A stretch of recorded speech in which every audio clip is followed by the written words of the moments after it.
Chapitre 35. Silence, apaise-toi. Un jour plein d'événements venait de s'écouler dans la vie de Jésus. Près de la mer de Galilée, il avait prononcé ses premières paraboles, s'efforçant d'expliquer au peuple par des images familières la nature de son royaume et la manière dont ce royaume devait s'établir. Il s'était comparé lui-même à un semeur, et il avait illustré le développement de son royaume par la croissance d'un grain de moutarde et par l'effet produit sur une mesure de farine par un peu de levain. Il avait dépeint la grande séparation finale des justes et des méchants dans les paraboles du trésor caché et de la perle de grand prix. Par celle du maître de maison, il montrait à ses disciples comment devaient travailler ses représentants. De tout le jour, il n'avait pas cessé d'enseigner et de guérir. Le soir arriva. Les foules se pressaient encore autour de lui. Jour après jour, il avait exercé son ministère en leur faveur, s'arrêtant à peine pour se nourrir et prendre du repos. Les insinuations malicieuses et les calomnies dont les pharisiens le poursuivaient rendaient son labeur plus fatigant. Épuisé à la fin de cette journée, il décida de se retirer de l'autre côté du lac en un lieu solitaire. On rencontrait çà et là quelques villes sur la rive orientale du lac de Génézareth. Néanmoins, la région semblait désolée en la comparant au côté occidental. La population, plus païenne que juive, entretenait peu de rapport avec la Galilée. Elle offrait donc à Jésus la retraite désirée. Il invita les disciples à l'accompagner. Après avoir congédié la foule, ceux-ci mettent rapidement au large la barque emportant Jésus comme il était. Mais ils ne partent pas seuls. D'autres barques de pêche se trouvent près du rivage. Des gens, désireux de voir et d'entendre encore Jésus, se sont précipités pour le suivre. Libéré enfin de la foule qui l'a pressé, vaincu par la fatigue et par la faim, il s'étend au fond du bateau et ne tarde pas à s'endormir. La soirée avait été calme, les eaux tranquilles. Mais soudain, les ténèbres couvrent les cieux, le vent se met à souffler avec impétuosité à travers les gorges de la côte orientale et une effroyable tempête éclate sur le lac. Le soleil s'étant couché, une nuit noire couvre la mer démontée. Des vagues furieuses, soulevées par la bourrasque, se jettent sur la barque des disciples, menaçant de l'engloutir. Ces pêcheurs courageux ont passé leur vie sur le lac et guidé leur barque à travers plus d'une tempête. Mais à cette heure, leur force et leur habileté ne servent à rien. Ils ne sont plus que des jouets impuissants de la tourmente, la barque s'emplit d'eau et leur espoir s'évanouit. Absorbés par les efforts qu'ils font pour se sauver, ils ont oublié que Jésus est à bord. Devant la vanité de leur tentative, n'ayant plus devant eux que la perspective de la mort, ils se souviennent enfin de celui qui leur a donné l'ordre de traverser la mer. Leur unique espoir réside en Jésus. Ils l'appellent « Maître, Maître », mais la densité des ténèbres le dérobe à leur regard. Les voix se perdent dans le bruit de la tempête et ne reçoivent aucune réponse. Ils se sentent assiégés par le doute et par la peur.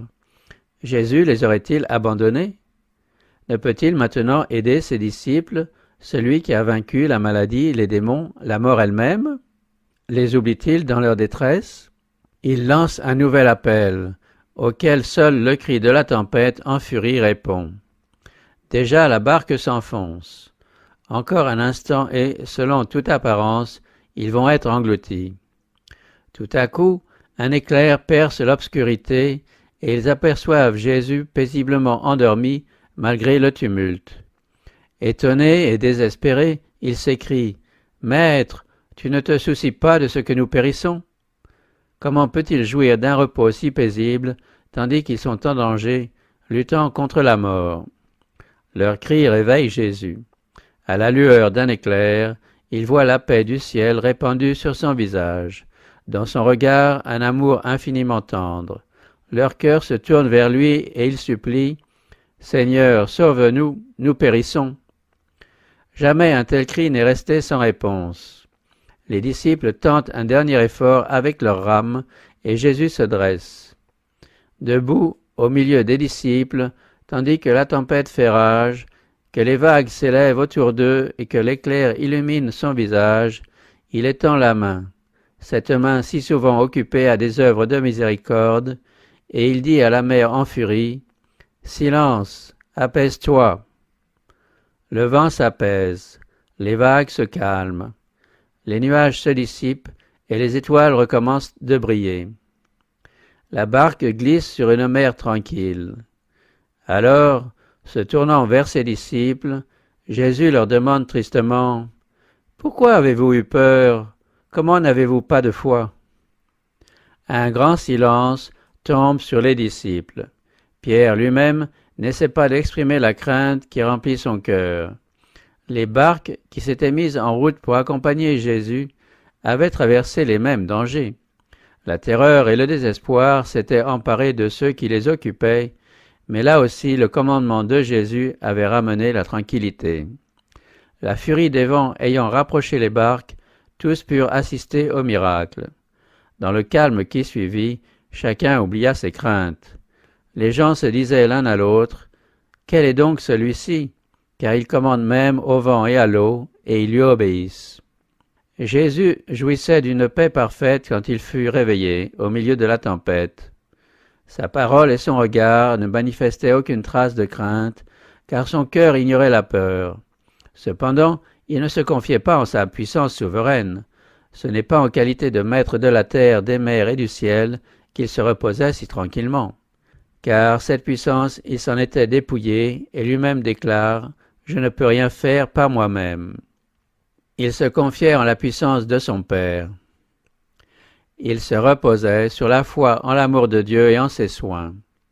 Ce fut la puissance de la parole de Dieu qui apaisa la tempête. De même que Jésus se reposa par la foi sur les soins de son Père, de même nous devons nous reposer sur les soins de notre Sauveur. Si les disciples s'étaient confiés en lui, ils auraient conservé la paix. L'incrédulité fut la cause de leur crainte au moment du danger.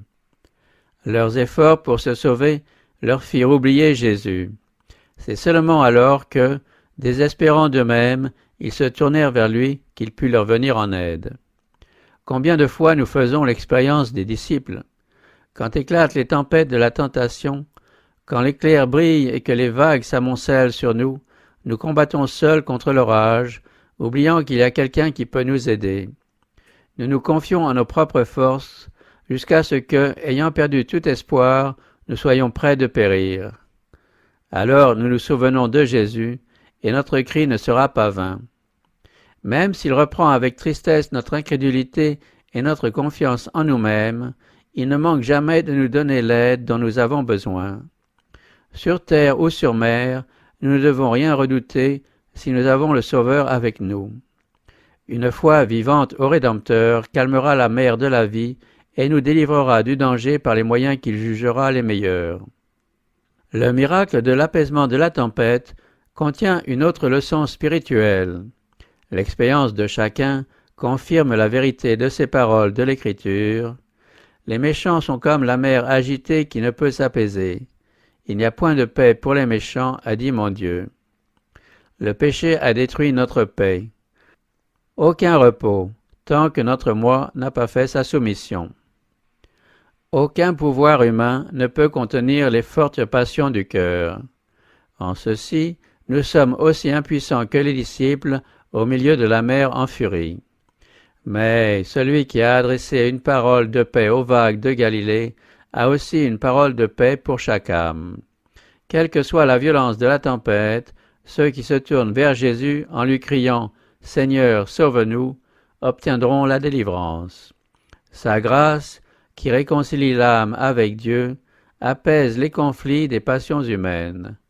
Le cœur trouve son repos dans son amour. Il fait succéder le calme à la tempête et les vagues s'apaisent.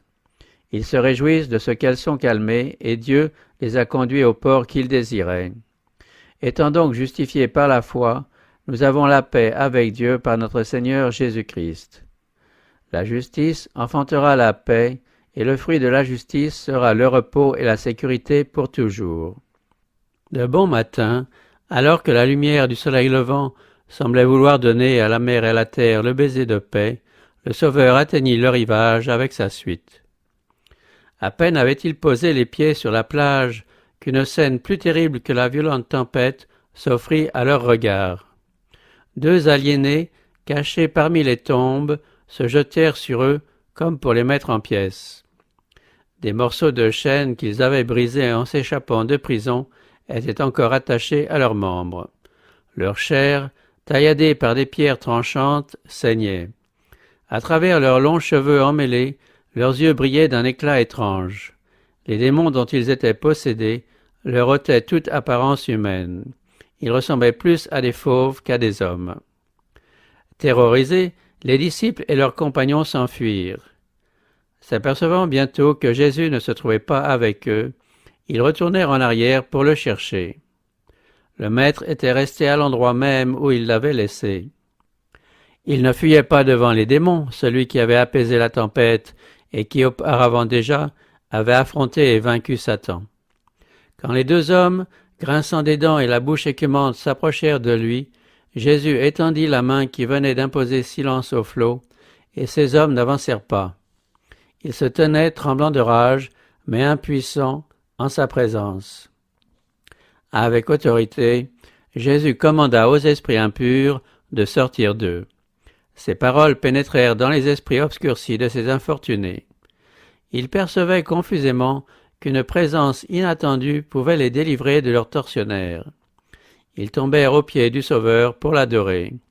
Mais dès qu'ils remuèrent les lèvres pour implorer sa miséricorde, les démons, parlant par eux, crièrent avec véhémence « Que me veux-tu, Jésus, fils du Dieu Très-Haut? Je t'en supplie, ne me tourmente pas. » Jésus demanda « Quel est ton nom ?» Il reçut cette réponse « Légion est mon nom, car nous sommes plusieurs. » Se servant de ces malheureux comme moyen de communication, les démons supplièrent Jésus de ne pas les renvoyer hors du pays. Un vaste troupeau de pourceaux paissait sur un coteau peu éloigné. Les démons demandèrent qu'on les laissât entrer dans les pourceaux, et Jésus le leur permit. Immédiatement, la panique saisit ces animaux qui se précipitèrent avec furie du haut de la falaise dans le lac et y périrent. Pendant ce temps, un changement merveilleux s'était produit chez les démoniaques. La lumière brillait à nouveau dans leur esprit. Leur regard était redevenu intelligent, leur visage, si longtemps déformé à l'image de Satan, retrouvait leur douceur, les mains tachées de sang restaient en repos, et, d'une voix joyeuse, ces hommes louaient Dieu de leur délivrance. Sur la falaise, les gardiens des pourceaux avaient tout vu, et ils s'empressèrent d'aller publier ces nouvelles. Ceux qui les employaient, ainsi que toute la population, saisis de frayeur et d'étonnement, accoururent auprès de Jésus. Les deux démoniaques avaient été la terreur de la contrée. Personne n'osait passer près du lieu où ils séjournaient, car ils se précipitaient avec furie sur les voyageurs. Maintenant, vêtus et dans leur bon sens, ces hommes se tenaient assis aux pieds de Jésus, recueillant ses paroles et glorifiant le nom de celui qui les avait guéris. Mais les gens qui assistèrent à cette scène n'en éprouvèrent aucune joie. La perte des pourceaux avait pour eux une bien plus grande importance que l'affranchissement de ces captifs de Satan. Ce fut envers les possesseurs des pourceaux un acte de miséricorde que Jésus accomplit en permettant cette perte. Absorbés qu'ils étaient par les choses terrestres, ils ne se souciaient pas des grands intérêts de la vie spirituelle.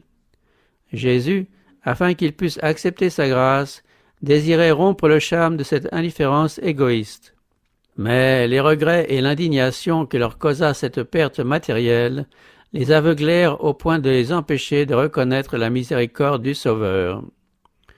Une telle manifestation de puissance surnaturelle réveilla les superstitions du peuple et excita ses craintes. La présence de cet étranger, pensait-il, pouvait leur occasionner d'autres calamités. Redoutant une ruine financière, ils voulurent se débarrasser de sa présence. Ceux qui avaient traversé le lac avec Jésus racontèrent en vain ce qui s'était passé la nuit précédente, comment la tempête les avait mis en péril et comment le vent et la mer avaient été apaisés. Leurs paroles restèrent sans effet. Le peuple, terrorisé, supplia Jésus de s'éloigner. Il y consentit et s'embarqua immédiatement pour atteindre la rive opposée. Les habitants de Gérasa avaient eu une preuve frappante de la puissance et de la miséricorde du Christ. Ils avaient vu les deux hommes rendus à la raison. Mais, craignant pour leurs intérêts terrestres, ils traitèrent comme un intrus celui qui venait devant eux de vaincre le prince des ténèbres, et ils repoussèrent le don du ciel. Nous n'avons pas l'occasion, comme les Gadaréniens, de nous détourner de la personne du Christ. Ils sont nombreux toutefois ceux qui refusent de se soumettre à sa parole parce que l'obéissance entraînerait pour eux le sacrifice de quelque intérêt de ce monde. Pour éviter une perte pécuniaire, beaucoup préfèrent se priver de sa présence. Ils rejettent sa grâce et chassent loin d'eux son esprit. Les démoniaques guéris éprouvaient des sentiments tout contraires. Ils désiraient rester avec leur libérateur, se sentant en sa présence à l'abri des entreprises des démons qui les avaient tourmentés et avilis. Quand Jésus rentra dans la barque, ils le suivirent de près et, se prosternant à ses pieds, le supplièrent de les garder auprès de lui, afin qu'ils puissent toujours écouter ses paroles. Mais Jésus leur enjoignit de retourner chez eux et de raconter les grandes choses accomplies par le Seigneur. Ils avaient une œuvre à faire, se rendre dans une maison païenne et y faire connaître les bénédictions qu'ils avaient reçues de Jésus. Il leur était dur de s'éloigner de leur Sauveur. Ils s'exposaient à de grandes difficultés en vivant dans leur pays parmi des païens, et l'isolement prolongé dans lequel ils avaient vécu jusqu'ici semblait les disqualifier pour le travail assigné. Néanmoins, ils n'hésitèrent pas à obéir dès que Jésus leur indiqua leur devoir. Non contents de parler du Maître dans leur famille et chez leurs voisins immédiats, ils parcoururent toute la Décapole, annonçant partout sa puissance salvatrice et racontant de quelle façon il les avait délivrés des démons. Ils devaient trouver plus de bonheur à accomplir cette œuvre que s'ils étaient restés avec lui simplement pour leur propre avantage. C'est en nous efforçant de propager la bonne nouvelle du salut que nous sommes attirés plus près du Sauveur. Les deux démoniaques guéris furent les premiers missionnaires que le Christ envoya prêcher l'Évangile dans la région de la Décapole. Ces hommes avaient eu pendant peu d'instants l'avantage d'entendre les enseignements du Christ. Ils n'avaient jamais eu l'occasion d'écouter un de ses sermons. Ils n'étaient pas aussi bien préparés à instruire le peuple que les disciples, ceux-ci ayant vécu tous les jours avec le Christ. Mais ils portaient en eux-mêmes la preuve que Jésus était le Messie. Ils pouvaient dire ce qu'ils savaient, ce qu'ils avaient vu, entendu, éprouvé de la puissance du Christ. Tout cœur qui a été touché par la grâce de Dieu peut en faire autant. Jean, l'apôtre bien-aimé, a écrit « Ce qui était dès le commencement, ce que nous avons entendu, ce que nous avons vu de nos yeux, ce que nous avons contemplé et que nos mains ont touché, concernant la parole de vie, ce que nous avons vu et entendu, nous vous l'annonçons à vous aussi. » En tant que témoins du Christ, nous devons dire ce que nous savons, ce que nous avons vu, entendu et ressenti. Si nous avons suivi Jésus pas à pas, nous aurons quelque chose d'approprié à dire concernant la manière dont il nous a conduits. Nous pourrons dire comment nous avons mis sa promesse à l'épreuve et l'avons trouvé fidèle. Nous pouvons témoigner de ce que nous avons appris touchant la grâce du Christ. Voilà le témoignage demandé par le Seigneur, le témoignage dont l'absence laisse le monde en perdition. Bien que la population de Gérasa n'ait pas reçu Jésus, il ne l'a pas laissé croupir dans les ténèbres qu'elle avait préférées. Avant d'avoir entendu ces paroles, il l'avait prié de s'en aller. Ils ignoraient ce qu'ils rejetaient. Il leur envoya donc la lumière par ceux qu'on ne refuserait pas d'écouter. Par la destruction des pourceaux, Satan se proposait de détourner le peuple du Sauveur et d'empêcher la prédication de l'Évangile dans cette région. Mais cet événement émut le pays tout entier et dirigea l'attention sur le Christ. Le Sauveur partit, mais les hommes qui l'avaient guéri restèrent pour témoigner de sa puissance.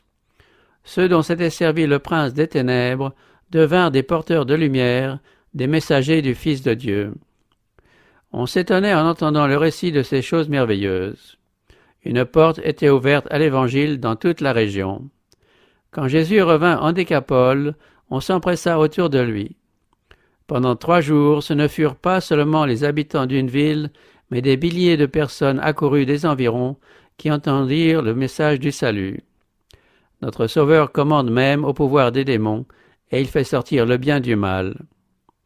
Cette rencontre avec les démoniaques de Gérasa renfermait une leçon à l'intention des disciples.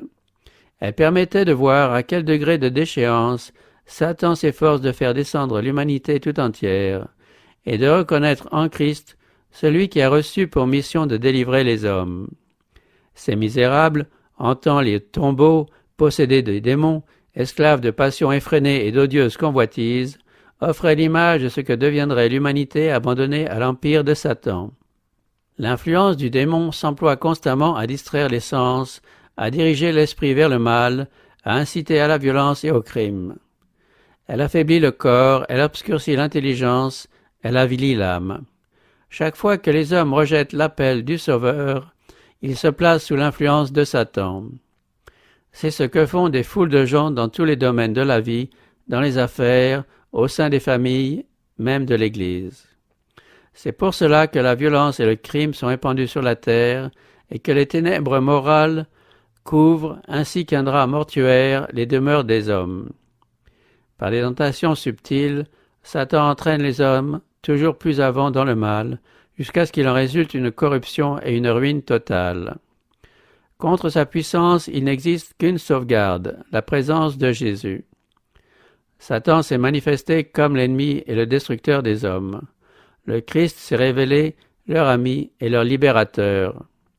Son esprit développe en l'homme tout ce qui ennoblit le caractère et confère de la dignité à la nature. Pour la gloire de Dieu, il le rétablit dans son corps, son âme et son esprit. Car ce n'est pas un esprit de timidité que Dieu nous a donné, mais un esprit de force, d'amour et de sagesse. Il nous a appelés à posséder la gloire, c'est-à-dire le caractère, de notre Seigneur Jésus-Christ. Il nous a appelés à être semblables à l'image de son Fils. La puissance du Christ continue à transformer en messagers de justice ceux qui se sont laissés dégrader au point de devenir des instruments de Satan. Le Fils de Dieu les envoie ensuite raconter tout ce que le Seigneur t'a fait et comment il a eu pitié de toi.